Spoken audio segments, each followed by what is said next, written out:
Hola mi gente, espero que se encuentren súper bien.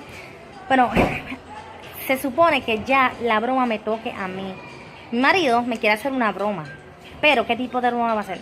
Yo sé usted, yo le conté un video anterior que mi marido dice que, él dice que si yo ronco. So que esta noche, según él está diciendo, él me quiere grabar durmiendo con un sueño profundo.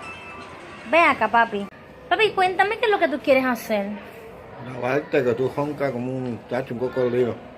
Y después dice que no ronca. Pero es que yo no ronco. Que tú no te oído es otra cosa.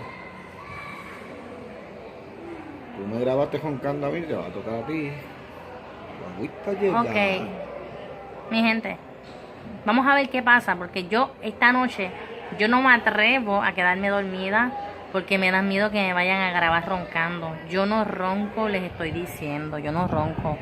Yo no ronco. Que si no ronca. Vamos a ver. Aquí está esto. Que decía que roncaba yo como cocodrilo. Mi gente, quiero que lo oigan. Que parece un caimán roncando y tanto que me critico a mí. Escúchenla. Qué bonito se oye. Tanto que me jodió a mí. ¿Qué te estás haciendo? No me grabes. Cocodrilo. Parece un caimán ahora. ¿Ah? Deja Qué de grabar. bonito, ¿ah?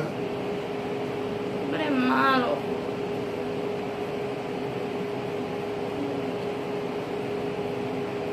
Parece un caimán roncando. Y tanto que critica a uno. Tanto que grabo a uno. Y mira el caimancito que tengo a mi lado. ¿Saben qué, mi gente? Yo he estado por mandarlo para el mueble de tantas veces que le peleé porque roncaba. Yo no sabía ni que yo roncaba ni que nada. Yo no le creía para nada. Y él me decía, Jessy, que espera que te voy a grabar roncando. ¿Y saben qué? Se me dio.